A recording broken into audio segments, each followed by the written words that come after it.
नमस्कार मित्रों, स्वागत है आपका ज्ञान गंगा आयुर्वेद क्लासेस में। आज हम लोग मसल्स के रेफरेंस में मसल्स ऑफ पेक्टोरल रीजन अर्थात मसल्स ऑफ स्कैपुलर रीजन के बारे में बात करेंगे। तो जैसा कि जानते हैं, स्कैपुलर रीजन की बात कर रहा है, इसका मतलब जिस रीजन में पोस्टीरियर थोरेसिक कैविटी के पोस्टीरियर एस्पेक्ट में जो स्कैपुला अटैच होता है, उस रीजन में जो मसल्स होते हैं उससे रिलेटेड हम लोग बात करेंगे। तो इस रीजन में मेनली हम लोग को देखते हैं तो 5 या 6 मसल्स हम लोग को आते हैं। तो सबसे पहले नंबर पे डेल्टॉइड मसल्स आती है। दूसरे नंबर पे आता है कि सुप्रास्पाइनेटस मसल्स होती है जो कि स्कैपुला से रिलेटेड अटैच होती है। तीसरे नंबर पे इंफ्रास्पाइनेटस है जो वो भी स्कैपुला से डायरेक्टली अटैच है। चौथे नंबर पे देखेंगे टेरिस माइनर, वो भी स्कैपुला से अटैच है। और पांचवें नंबर पे सब स्कैपुलरिस जो कि स्कैपुला से डायरेक्टली अटैच है। और छठे नंबर पर टेरिस मेजर, वो भी स्कैपुला से अटैच है या रिलेटेड है। यहाँ पर देख रहे हैं कि टोटल जो होते हैं इस पर्टिकुलर स्कैपुलर रीजन में हम लोग को 6 मसल्स हैं, जिसमें डेल्टॉइड ये मसल्स है वेरी वेरी इंपॉर्टेंट है। तो कहीं ना कहीं जो डेल्टॉइड जो है वेरी वेरी इंपॉर्टेंट है एग्जाम के पॉइंट ऑफ व्यू से। बाकी जो 4 मसल है देखेंगे, बाकी एक डेल्टॉइड को छोड़कर बाकी जो 2 से लेकर 5 तक, अर्थात ये सुप्रास्पाइनेटस, इंफ्रास्पाइनेटस, टेरिस माइनर और सब स्कैपुलरिस, ये भी वेरी वेरी इंपॉर्टेंट है। इन चारों मसल्स को एक साथ नाम दिया गया है, that is called rotator cuff. Rotator cuff, इनका क्या काम होता है कि ये एक तरह से बॉडी में इस तरह से होते हैं कि ये पूरा ये जो शोल्डर होता है इसको चारों तरफ से, जिस तरह से कफ का मतलब होता है कि ये शर्ट का जो कफ है इसके चारों तरफ जो 4 आर्म है फ्रीली रोटेट कर रहा है, तो फ्रीली रोटेट कर रहा है। उसी तरह से शोल्डर रीजन में कहीं ना कहीं लगभग चारों तरफ से इसको शोल्डर रीजन को, शोल्डर ज्वाइंट को कवर करते हैं और जिसके अलांग जो शोल्डर होता है फ्रीली रोटेट करता है, दैट इज कॉल्ड, इसीलिए इसको नाम कर देते हैं रोटेटर कफ। ये 4 मसल होते हैं रोटेटर कफ में, याद रखना पड़ता है। तो एग्जाम में पूछा जाता है कि रोटेटर कफ में कौन कौन से मसल्स हैं, तो यहाँ पर नाम याद रखना पड़ेगा, सुप्रास्पाइनेटस, इंफ्रास्पाइनेटस, टेरिस माइनर और सबस्कैपुलरिस। तो आइए देखते हैं कि यहाँ पर सबसे पहले नंबर की मसल्स हम लोग देखेंगे डेल्टॉइड मसल्स। तो हम लोग डेल्टॉइड मसल देख रहे हैं, जैसा कि नाम है डेल्टॉइड मीन्स OID, डेल्टॉइड मतलब होता है डेल्टा के शेप का, मतलब जो डेल्टा शेप ट्रायंगुलर कुछ शेप होता है। तो यहाँ देख रहे होंगे एक मसल दिखाया गया, कहीं ना कहीं एक ट्रायंगुलर या डेल्टा शेप में एक मसल दिखाई गई होगी।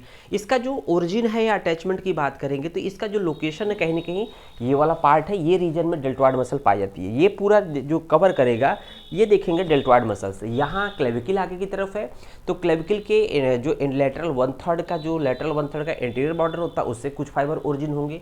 जैसा कि देख रहे हैं ये क्लेविकल है, क्लेविकल का जो ये इंटीरियर है, इधर पोस्टीरियर है। तो यहाँ देखेंगे इधर अगर एंटीरियर मान ले और इधर पोस्टीरियर मान ले तो कहीं ना कहीं क्लेविकल के लेटरल 1/3 से एंटीरियर फाइबर निकल रहा है, that is called clavicular fibre. इसको हम लोग एंटीरियर फाइबर भी कहते हैं। क्लेविकल से जो फाइबर निकल रहा है that is called clavicular fibre. Clavicle जो अटैच होता है, क्लेविकल अगर ये क्लेविकल बोन है तो पीछे की तरफ जो स्कैपुला का जो एक तरह से प्रोसेस होता है that is called acromion process. तो ये देख रहे होंगे ये एक spinous process that is continue हो जाता है एक्रोमियन प्रोसेस में। क्लेविकल जो होता है वो एक्रोमियन प्रोसेस से अटैच होता है। तो देख रहे होंगे यहाँ पर डायरेक्टली क्लेविकल जो अटैच है एक्रोमियन प्रोसेस का, जो ये लेटरल मार्जिन है या बॉर्डर है उसके अलांग से कुछ फाइबर निकलते हैं, उसको कहते हैं मल्टीपिन्नेट एक्रोमियल फाइबर। तो मल्टीपिन्नेट एक्रोमियल फाइबर जो होते हैं यहाँ से निकलकर ये नीचे की तरफ आर्म की तरफ बढ़ते हैं। तो यहाँ से ओरिजिन होते हैं, ये पॉइंट से यहाँ से ओरिजिन होकर ये इस तरह से आगे की तरफ बढ़ते हैं।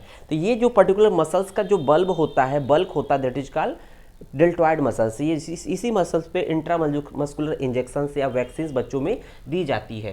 तो थर्ड देखेंगे, जैसे ही अब ये क्रोमियन प्रोसेस है हम लोग पीछे की तरफ जाएंगे तो ये जो पार्ट है एक तरह से स्पाइनस प्रोसेस का लोअर लिप। तो एक तरह से जो स्कैपुला का स्पाइनस प्रोसेस होता है या स्पाइन होता है उसका लोअर लिप, जिसको हम लोग क्रेस्ट बोलते हैं, स्पाइन को क्रेस्ट भी बोलते हैं। इसके 2 लिप होते हैं, अपर लिप और लोअर लिप। लोअर लिप से पर्टिकुलर मसल्स ओरिजिन होती है दैट इज कॉल्ड, एक तरह से डेल्टॉइड के कुछ फाइबर होते हैं तो इसको बोलते हैं post fibre from the spine of scapula, और इसको हम लोग पोस्टीरियर फाइबर भी कहते हैं। तो यहाँ पर इसको दूसरे रूप में दिखाया गया है, यहाँ ह्यूमरस पे एक तरह से इंसर्शन होता है इन सभी का, देखेंगे डेल्टॉइड ट्यूबरोसिटी पे इंसर्ट होता है। तो इसी का हम लोगों ने इस रूप में दिखाया है कि यहाँ पर क्लेविकल का लेटरल 1/3 से एंटीरियर बॉर्डर से lateral 1/3 of clavicle, anterior border से ओरिजिन हो रहे कुछ फाइबर। तो नंबर 1 दे दिया, इसको हम लोगों ने एंटीरियर फाइबर ऑफ डेल्टॉइड कर दिया। देखेंगे यहाँ पर एक्रोमियन प्रोसेस है, ये 2 नंबर दे दिया, दूसरा नंबर ये पॉइंट था।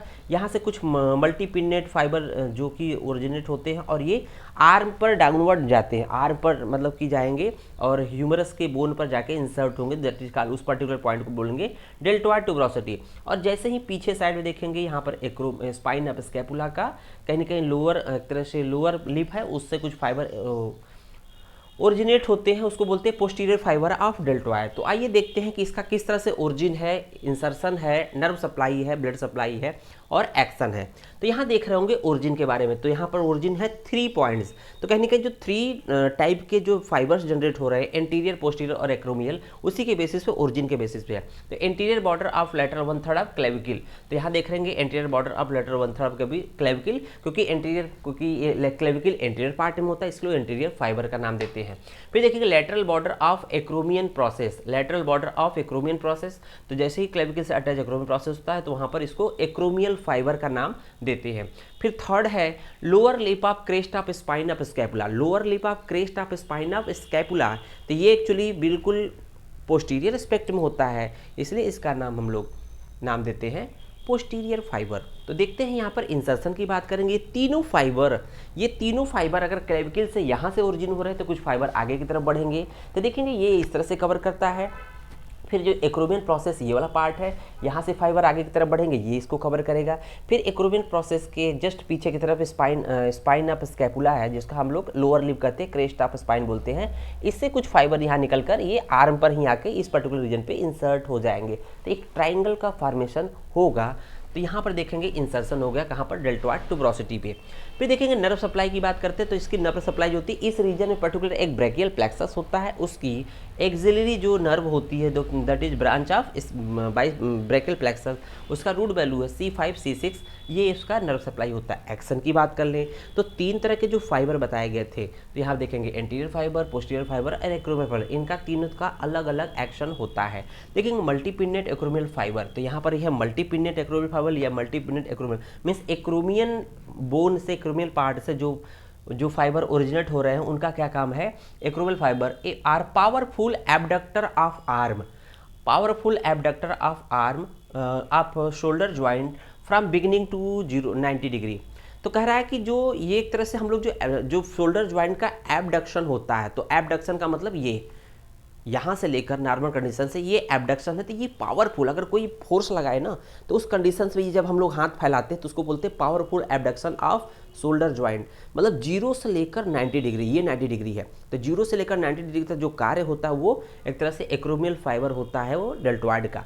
और उसके ऊपर की बात करेंगे तो यहाँ पर सिरेटस एंटीरियर का कार्य आता है। इसके ऊपर की बात करेंगे तो सिरेटस एंटीरियर का इन्वॉल्व होता है, कि ओवरहेड एबडक्शन बोलते हैं। दूसरा देखेंगे यहाँ पर एंटीरियर फाइबर, मतलब क्लेविकल से जो फाइबर ओरिजिनेट हो रहा है, जो एंटीरियर पार्ट में होते हैं, उनका काम क्या है, flexor and medial rotation of arm. तो फ्लेक्सर की बात करेंगे तो देखेंगे इसको बोलते हैं फ्लेक्सन, आर्म को, पूरे आर्म को, इसको आर्म को इस तरह से आगे की तरफ ले आना, that is called flexion of arm. तो यहाँ करेंगे फ्लेक्सन। और दूसरा है मीडियल रोटेशन, तो मीडियल रोटेशन मतलब जब एल्बो जॉइंट को फ्लेक्स करेंगे तो इसको बोलते हैं मीडियल रोटेशन। इसमें क्या होता है, एंटीरियर फाइबर का रोल है। फिर देखेंगे पोस्टीरियर फाइबर, तो extensor and lateral rotation of arm. तो फ्लेक्सर में हम लोगों ने आगे की तरफ करे थे और जबकि एक्सटेंसर में क्या काम होगा, पीछे की तरफ आर्म को इस तरह से ले जाएंगे, दैट इज कॉल्ड एक्सटेंशन। और फिर देखेंगे लेटरल रोटेशन की बात करें तो आर्म को, जो एल्बो जॉइंट को फ्लेक्स करने के बाद लेटरल साइड में शिफ्ट करेंगे, that is called lateral rotation of arm. तो इस तरह से हम लोगों ने डेल्टॉइड मसल्स के जो भी एनाटॉमिकल स्ट्रक्चर्स थे, उनके ओरिजिन है, इंसर्शन है, nerve supply, blood supply, action के बारे में देखा। धन्यवाद।